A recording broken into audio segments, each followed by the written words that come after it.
K R ನಗರದ ಮಹಿಳೆಯ kidnap ಕೇಸ್ನಲ್ಲಿ ಎಚ್.ಡಿ. ರೇವಣ್ಣ ಅರೆಸ್ಟ್ ಆಗಿದೆ. ಹಾಗಾದ್ರೆ ಮುಂದೇನು ಅನ್ನುವಂತಹ ಪ್ರಶ್ನೆ ಬರುತ್ತೆ. ರೇವಣ್ಣ ಏನು ಮಾಡಬಹುದು, ಅವರ ಮುಂದಿರುವಂತಹ ಆಪ್ಷನ್ಸ್ಗಳು ಏನು?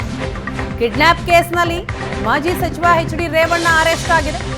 ರೇವಣ್ಣ ಮುಂದಿರುವ ಕಾನೂನು ಹೋರಾಟಗಳು ಏನಾಗಾದ್ರೆ, ನಿನ್ನೆ ಮಧ್ಯಂತರ ಜಾಮೀನು ಅರ್ಜಿ ವಜಾ ಆಯಿತು. ಅದಾದ ನಂತರ ಅವರನ್ನು ಅರೆಸ್ಟ್ ಮಾಡಲಾಯಿತು.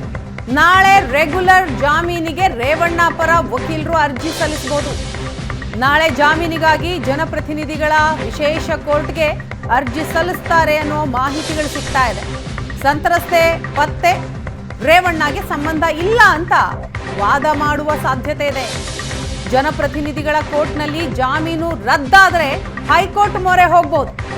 ಹೈಕೋರ್ಟ್ನ ಜನಪ್ರತಿನಿಧಿಗಳ ಪೀಠದಲ್ಲಿ ಅರ್ಜಿ ಸಲ್ಲಿಸೋದಕ್ಕೆ ವ್ಯವಸ್ಥೆ. ಕಿಡ್ನಾಪ್ ಸಂತ್ರಸ್ತೆ ನೀಡುವ ಹೇಳಿಕೆ ಏನಿದೆ, ಆ ಹೇಳಿಕೆಯ ಮೇಲೆನೆ ಜಾಮೀನು ಭವಿಷ್ಯವೂ ಕೂಡ ನಿರ್ಧಾರ ಆಗಿರುತ್ತೆ. ಈಗಾಗಲೇ ಮಹಿಳೆಯ ಕಿಡ್ನಾಪ್ ಕೇಸ್ನಲ್ಲಿ ರೇವಣ್ಣ ಅರೆಸ್ಟ್ ಆಗಿದೆ. ಅವರ ಮುಂದಿರುವಂತಹ ಕಾನೂನು ಹೋರಾಟಗಳು ಏನೇನು ಅನ್ನೋದನ್ನ ನಾವು ನೋಡ್ತಾ ಇದ್ದೀವಿ. ಈ ಬಗ್ಗೆ ಮಾಹಿತಿಯನ್ನ ಕೊಡ್ತಾರೆ ನಮ್ಮ ಪ್ರತಿನಿಧಿಗಳು ಕೂಡ ಇದೀಗ ನಮ್ಮ ಜೊತೆ ನೇರ ಸಂಪರ್ಕದಲ್ಲಿದ್ದಾರೆ. ಚೇತನ್ ಇದ್ದಾರೆ, ಹಾಗೇನೆ ಕಿರಣ್ ಕೂಡ ನಮ್ಮ ಜೊತೆ ನೇರ ಸಂಪರ್ಕದಲ್ಲಿದ್ದಾರೆ. ಚೇತನ್, ನಾವಾಗಲೇ ಇವತ್ತೇನಾಗಬಹುದು, ಇವತ್ತು SIT ಏನೆಲ್ಲ ಪ್ರಕ್ರಿಯೆಗಳನ್ನು ಮಾಡುತ್ತೆ ಅನ್ನೋದ್ರ ಬಗ್ಗೆ ಮಾತನಾಡಿದ್ವಿ. ಈಗ ರೇವಣ್ಣ ಅರೆಸ್ಟ್ ಆಗಿದೆ. ಅವರಂತರೂ ಸುಮ್ಮನೆ ಕೂರಲ್ಲ. ಅವರ ವಕೀಲರು ಅವರ ಬೇಲ್ಗಾಗಿ ಅಪ್ಲೈ ಮಾಡೇ ಮಾಡ್ತಾರೆ. ಸೊ ಅವರ ಮುಂದಿರುವಂತಹ ಆಪ್ಷನ್ಸ್ಗಳು ಏನು? ಕಾನೂನು ಹೋರಾಟ ಯಾವ ರೀತಿಯಾಗಿ ಮಾಡೋ ಸಾಧ್ಯತೆ ಇದೆ? ಅಂದರೆ ವೀಣಾ, ಅವರ ಒಂದು ಕಾನೂನು ಹೋರಾಟಗಳು ಯಾವ ರೀತಿ ಇರುತ್ತೆ ಅನ್ನೋದನ್ನು ನಾವು ನೋಡೋದಾದರೆ, ಮೊದಲಿಗೆ ಅವರು ಏನು ಅರೆಸ್ಟ್ ಆಗ್ತಿದ್ದಂತೆ ಅವರು ಏನು ಆಂಟಿಸಿಪೇಟರಿ ಬೇಲ್ಗೆ ಏನು ಹಾಕೊಂಡಿರ್ತಾರೆ ಅದು ಊರ್ಜಿತ ಆಗುತ್ತೆ. ಅಂದರೆ ನಿರೀಕ್ಷಣಾ ಜಾಮೀನು ಅರ್ಜಿ ಅಲ್ಲೇ ಇದಾಗುತ್ತೆ. ಹೀಗಾಗಿ ನೆಕ್ಸ್ಟು ಅವರು ನಾಳೆ ಮತ್ತಷ್ಟು ಒಂದು ಜಾಮೀನಿಗೆ ಒಂದು ಹಾಕುವಂತಹ ಒಂದು ಚಾನ್ಸಸ್ ಇರುವಂಥದ್ದು. ಅಂದರೆ ಜಾಮೀನು ಪಡೆಯೋದಕ್ಕೆ ಅವರು ಒಂದು ಅರ್ಜಿಯನ್ನು ಕೋರ್ಟ್ ಮುಖಾಂತರ ಹಾಕ್ತಾರೆ. ಯಾವೆಲ್ಲ ಒಂದು ಪ್ರೊಸೀಡಿಂಗ್ಸನ್ನು ಮಾಡಿದಾರೋ ಅನ್ನೋದು ಆಧಾರದ ಮೇಲೆ ರೇವಣ್ಣ ಪರ ವಕೀಲರು ಒಂದು ಮನವಿಯನ್ನು ಮಾಡ್ತಾರೆ. ಇವ್ರಿಗೆ ಒಂದು ಜಾಮೀನನ್ನು ಕೊಡಬೇಕು, ಇವರು ಸಾಕ್ಷಿ ನಾಶ ಮಾಡಲ್ಲ, ಹೀಗೆ ಒಂದಷ್ಟು ಪಾಯಿಂಟ್ಸ್ಗಳನ್ನು ಇಟ್ಕೊಂಡು ದಾಖಲೆಗಳನ್ನು ಮಾಡಿಕೊಂಡು ಒಂದು ಜಾಮೀನಿಗೆ ಅಪ್ಲೈಯನ್ನು ಮಾಡ್ತಾರೆ.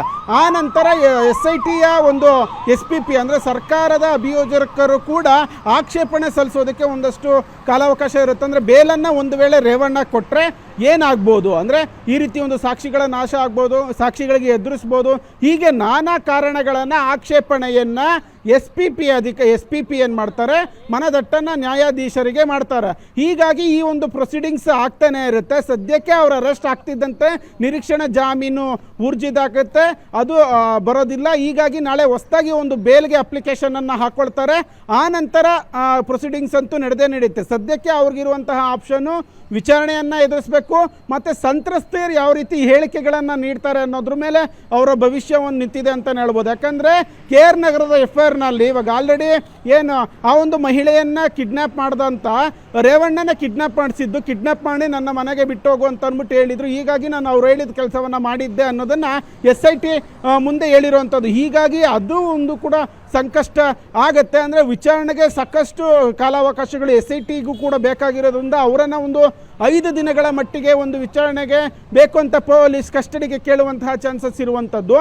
ಸದ್ಯಕ್ಕೆ ಅವರನ್ನು ಇವತ್ತು ಏನು ಕೋರಮಂಗಲದ ನಿವಾಸ ಜಡ್ಜಿಗೆ ಹಾಜರುಪಡಿಸಿ ಅಲ್ಲಿಂದ ಅವರನ್ನು ಪರಪ್ಪನಗರ ಕಳಿಸಲಾಗುತ್ತೆ. ನಾಳೆ ಅವರನ್ನು ಬಾಡಿ ವಾರೆಂಟ್ ಮುಖಾಂತರ ಮತ್ತೆ ವಶಕ್ಕೆ ಪಡೆದು ವಿಚಾರಣೆಯನ್ನು ನಡೆಸ್ತಾರೆ.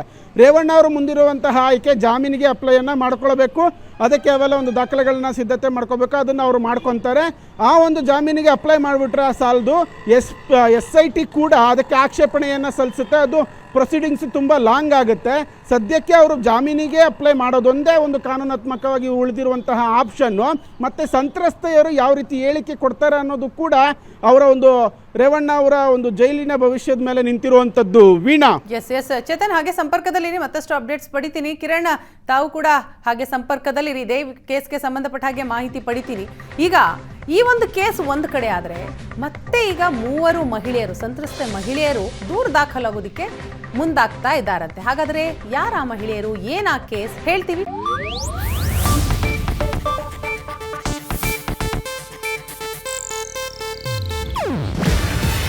ಇದು ಏಷ್ಯಾನೆಟ್ ನ್ಯೂಸ್ ನೆಟ್ವರ್ಕ್ ಪ್ರಸ್ತುತಿ. ನೀವು ನೋಡ್ತಿದ್ದೀರಾ ಏಷ್ಯಾನೆಟ್ ಸುವರ್ಣ ನ್ಯೂಸ್.